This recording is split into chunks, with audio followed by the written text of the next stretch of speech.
Mike Hagerty, Eric Guerrero, and Kerry McCoy. These are three members from our Coaches Council. I'm Zac Dominguez, and I'm the chairman of this council. We've been around for a very, very long time, but we are now really starting to get some face time with our coaches, and we wanted to start with this, the MAT TV, and get our first live discussion going and getting our coaches involved, from our local coaches all the way to our senior level coaches for USA Wrestling. So we'll get started with some questions and then some discussions as we move forward through this conversation. Gentlemen, right now we have a couple questions here that have came in, and I'll let it out here. What are the best resources of information and how to access them for coaches, athletes, and our parents right now? Well, I'll start, and I think one of the best resources out there is our National Coaches Education Program, led by Mike Clayton. He's got a wealth of knowledge, tons of experience, years and years of experience with working with all levels. So everything is available on the mat.com if I'm correct. So that's a great resource to get some pretty good insight from our national office, and then locally and regionally, I'm sure there's a lot of other resources available. Just for notification, I think we have free copper and bronze through April 5th. And if I'm incorrect, somebody please let me know. For everyone who's a current wrestling leader member of USA Wrestling, they can go get the free copper and bronze certification. Typically copper is $50, bronze is $80. So it's $130 worth of value that we're giving our coaches. And copper was brand new in 2017 and bronze in 2015. So it's a great opportunity for coaches that may have taken it in the past to see what updated information is now out. I'll speak to the newly available Team USA mobile coach app. For those of you that might not have, come across it on social media or through press releases, there is a new app available at the App Store, the Team USA mobile coach app. I went on there and checked it out, immediately when it became available. And there is video, there is matches, there is daily content. I believe it goes live at 3 p.m. Mountain Standard Time, with interviews and things of that nature.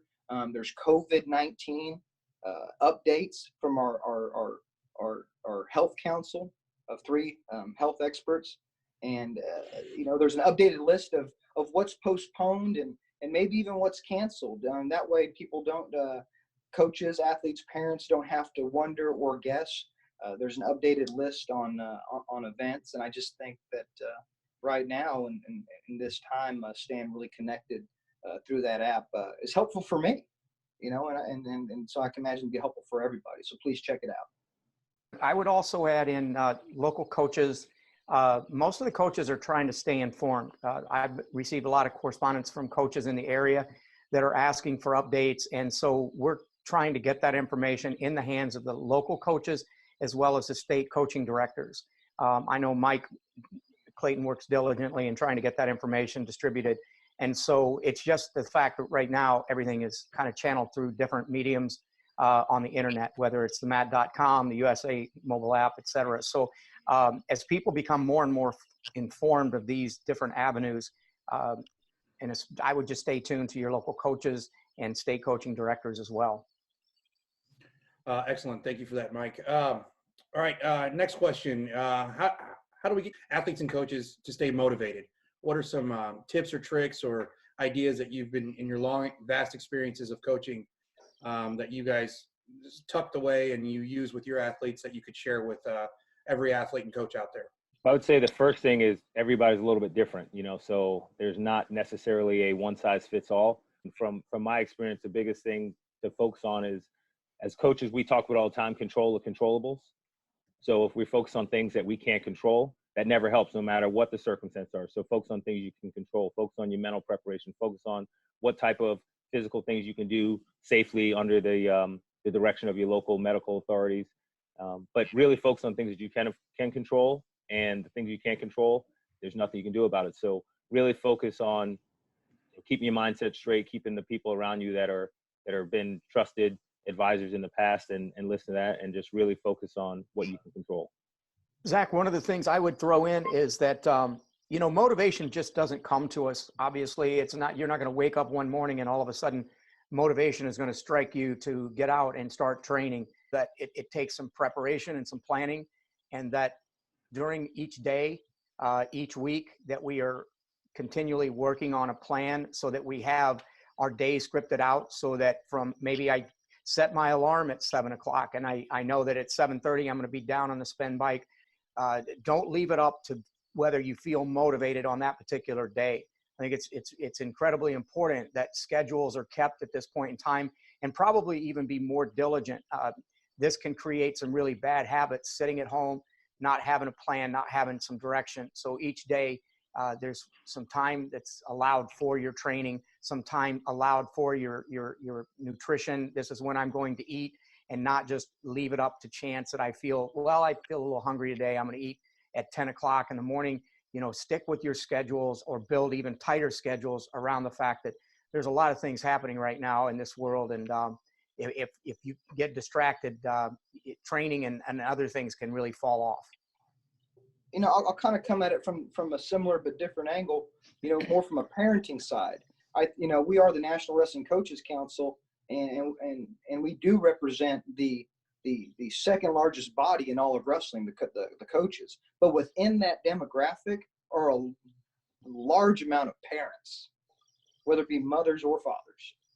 As a dad coach, somebody who obviously has children in the sport, what I'm finding out right now, and through reading and things like that, is schedule's important, no doubt. At the same time, as we're getting ready to start homeschooling in most states, if not all states, we're starting to get ready to add some responsibility back into the child's life. From my research and what I'm reading, and just common sense tells us too, it's going to be really important not to, quote unquote, stress them out right now. Meaning, when we set these schedules, they know something's different. They know things have changed. They have their own anxieties, their own worries, their own adolescent concerns, whether that's not seeing a girlfriend, not seeing their friends, not seeing their best buddy. Some have strong relationships with their teachers and not seeing them, maybe the younger kids. It's important that while we try to stay focused on what we want to achieve, at the same time, we don't stress them out and become overly zealous about any one particular thing. This is a difficult time for children. I've got 4. Some aren't children, some are teenagers. But I think that the more we can realize that our demeanor on a daily basis is really going to impact their demeanor. So if we have a positive outlook, if we have, a can-do attitude, if we have a very, focused, but at the same time somewhat lenient attitude towards certain things, and keep them calm and relaxed, I think it keeps that home environment calm and relaxed. And just like I said, having been a parent for a substantial amount of time, I think that's in their best interest as well.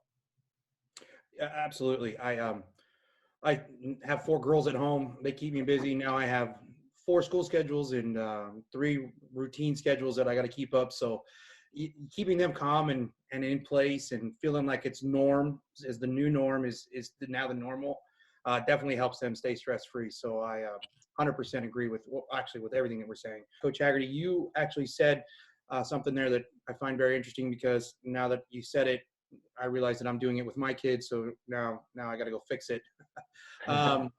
Letting my girls get up late, starting to eat later, or then maybe they get up early one day, and getting out of those routines that are important to keep you in the cycle, as we would when we were athletes. And can you expand a little bit on the nutritional challenges and possibly just time management with that?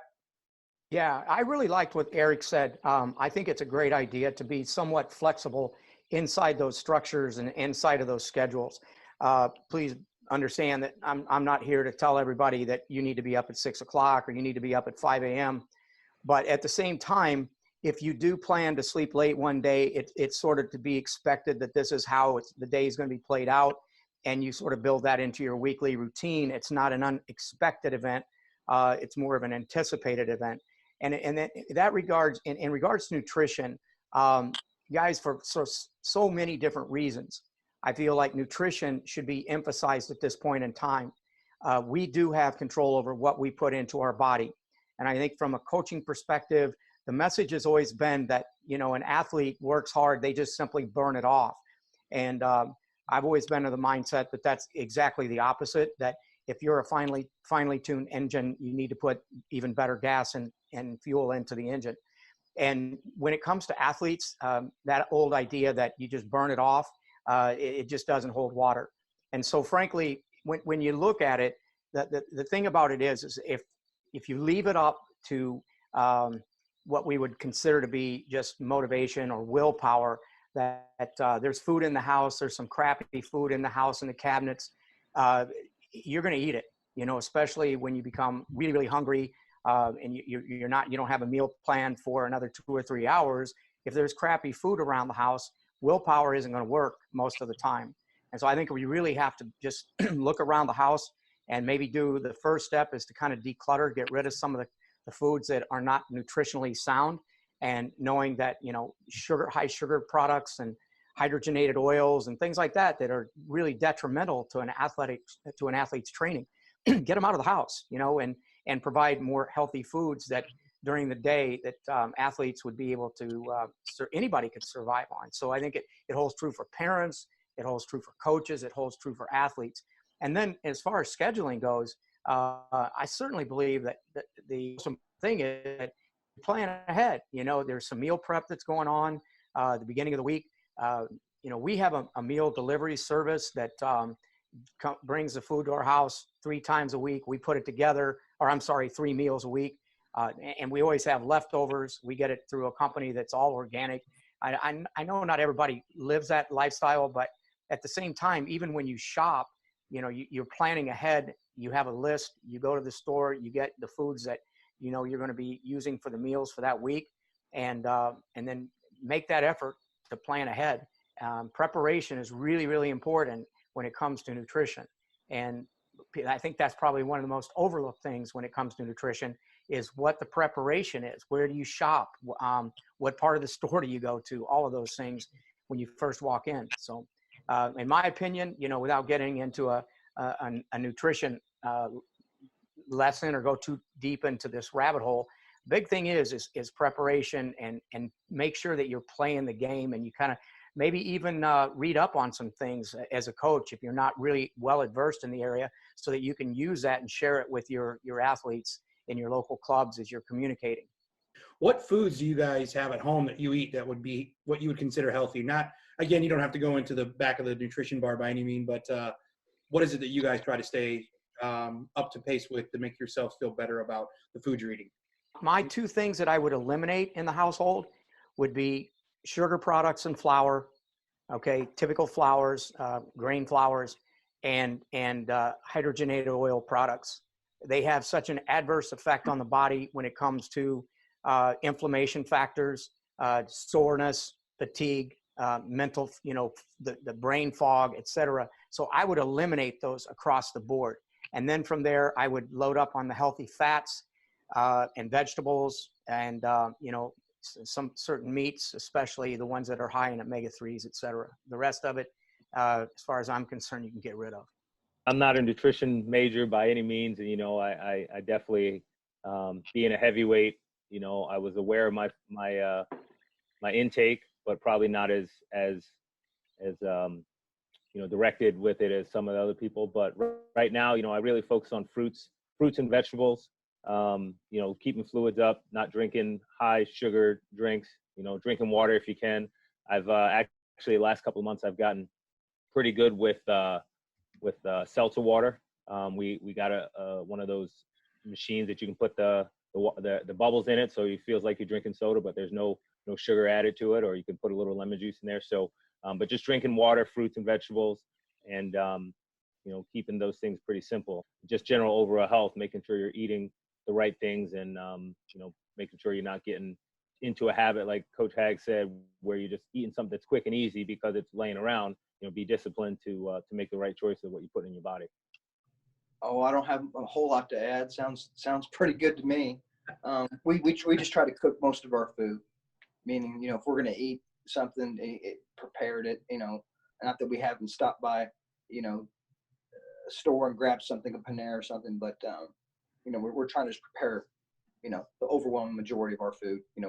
Actually cook it, and just not eat out. One, it's just not financially feasible, and two, it's better to just cook at home. So I'm just trying to just make home the basis for all our meals. Absolutely. Very good. So one other expansion on something that we've talked about is just time management. Any of you guys have any thoughts on the importance of keeping that routine, staying a little bit grounded, but ready for the day, being flexible and all that we've talked about? Yeah, I think one thing that goes with it is, having the trust and faith that we're going to get through this and we're going to get back to, a normal routine at some point. So the closer you can stay to a normal routine, the easier it will be to go back to a normal routine. Now, again, obviously everybody's normal is different, but if you're used to going to bed at a certain time and, you have that flexibility, a couple of minutes here or there, but if you're staying up till 2 a.m. and sleeping till 2 p.m, it's going to be really hard to get back on that schedule if you do that for, a few days, let alone a few weeks. So really trying to stay focused on that schedule, having that flexibility of a little bit of adjustment. But if you're sleeping, 12, 15 hours a day, or not even sleeping, but just laying in your bed all day, and just because you have nothing, quote unquote, nothing to do, that's going to be really hard to shake once you get back and have to get back into routine. So, trying to stay close to a routine as possible, giving yourself some flexibility that, yeah, maybe tomorrow you don't have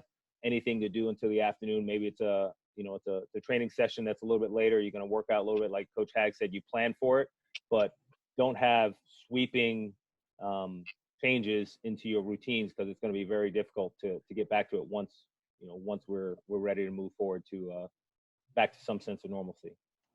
All three of us have been involved in several calls, whether it's the state leaders calls, our JOWC calls, our executive council calls. You guys want to talk about any of the things that our leaders of USA Wrestling is doing? I know prior to this we were having some really good discussion, but I think it's important that we let our coaches, parents, and athletes know that we have good leadership, and everybody at the top is thinking about, from the bottom up, how we're going to get this rolling again. I'll speak to that.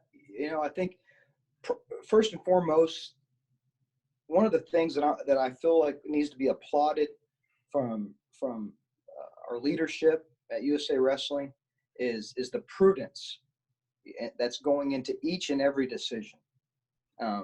Frustrating times, no doubt. Frustrating for a multitude of reasons. And there's just extreme prudence being applied right now to each and every decision.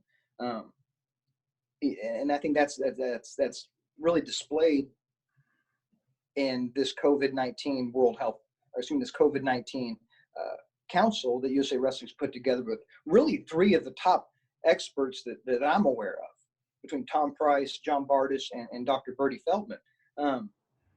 Listening to them speak yesterday on our national coaches, state leaders call, and I know there was other entities part of that call as well, it just gave me a lot of hope. Listening to these leaders speak about where they saw COVID-19 trending, how they saw wrestling emerging on the other side of this. And it just gave a lot of light to the decisions that we're making right now. Obviously, it was decided that a moratorium would continue on sanctioned events until May 10th.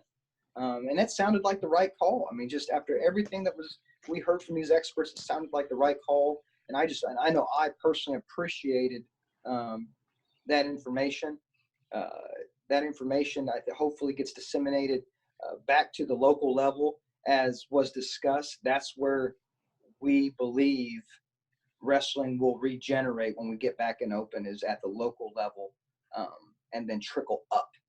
So I just felt like there was a really good conversation in that left me getting off the phone feeling like, man, wrestling's in a really good spot right now to just be ready when we get the green light. And I think it's important that trust, Eric said it best, that, feeling comfortable and the main reason I think you can say you feel comfortable and feel excited about what's being done is because they are making themselves available. It's not a situation where there's a bunch of people in some closed room that they're making all these decisions. I mean, once a decision is made, once some information is available, they're getting it out. They're talking to the state leaders, they're talking to the coach council, they're talking to the executive committee and the board members. So there's a lot of information going on from all facets of our leadership, and they're working very, very hard to make sure that information gets out. So that's really important thing, that, you know, there's a level of transparency that's existing with our national leaders, and that really makes it more believable, more sustainable, that it's you know, that they are truly caring about the entire country, you know, not just the elite level athletes, but all the way down to, you know, the youth groups, all the way down to the state level, regional level. So it's a full-fledged effort for wrestling to be ready to thrive and continue to grow once we get through this challenge. But they're helping us get through it together and making that information available. And I think that's really important when leaders do that. It is interesting to me to see all of the entities come together, especially on that call yesterday. We heard a lot of great discussion in regards to where this is headed, who leads, you know, coming back from the coronavirus in our events and our practices and everything. And I think it's pretty clear that it will be driven through the municipalities, the local clubs, et cetera, the state decisions bearing into that decision as well. But the representation across the board, and knowing that the leaders are representing, you know, the coaches, the athletes, the fans, the administrators, all of these people are part of the consideration and protection in regards to what these decisions actually come about. And to me, that is a powerful statement that USA Wrestling is making. And God knows there's a lot of different players in this, but certainly, you know, with the doctors and the advice and where we're at, I think we're in a good place right now. We have to be strong at the local level. And I know it sounds weird, as Coach Guerrero said, trickle up, but this is one of those rare times where we have to build from the bottom up, because we will be the first ones to be released based on your local municipalities, local health organizations. I believe that we will be the first boots on the ground, and then creating wrestling from the start will be at the local areas. The meetings we have are very good. We have some of the smartest people, as aforementioned, on our COVID-19 council, Feldman, Price, and Bardis, that are leading the way and giving us definitely the greatest advice and keeping us in tune with what's happening on the national, state, and then local levels as well. So I'll give it back to you guys. Is there any other thoughts or additions you'd like to add to here as we move forward in our first meeting here on the MAT TV? I'll mention this because we are the National Wrestling Coaches Council, and I know I've said it earlier, but I want to reiterate it. You know, we represent the second largest body outside of the athletes, the coaches. So we take that very serious. And I'll just say this. I've talked to many people on the phone. We know the plight. We know some of you have rent due on your facilities. We know some of you are going without membership dues right now. We know this is a trying time. That's not lost. We know that the apparel companies, we know the economy of wrestling is a little bit at a standstill right now. So that is very much on everybody's mind. With that said, and I'm not a financial planner, so I'm not going to give financial advice. There is relief from the one-person company to the nonprofit to the 1099 worker and the small business. Please look into it. If you have a club and you're nervous about maybe having to shut the doors, there is relief. Please read up on it. Please look into it. It is there for economies to be sustained, and there's definitely an economy in wrestling. And I'll just end it with we know that the grassroots level, the clubs, those things of that nature, the coaches, we need you. We need you. You are our grassroots and an important part of the infrastructure. So please just look into it, and we'll get through this. We'll get through this time. Okay, I would add one thing, you know, right along that sentiment is, you know, everybody's going through this together and reaching out, staying connected. I know a lot of coaches are reaching out to their athletes, and athletes are reaching out to their friends, but just make sure you stay connected during this time. You know, reach out to teammates, reach out to coaches, reach out to family members, just stay connected, because we all know when you get that phone call from somebody and just get to chat a little bit, or, you know, get online like we're doing here and just see someone's face, it makes a big difference, especially in this time. And, when kids aren't going to school, not seeing their friends on a regular basis, it's nice to get on and be able to reconnect. So, try and carve out some time every day or whenever you can to just reconnect with those people out there. And, obviously it'll be good for them, but it'll also be good for you to be able to see and hear and make contact with those people that you care about. All right. Thank you, coaches, for your time and wisdom, and definitely sharing it with everyone. Be on the lookout for more from the National Coaches Council. Thank you.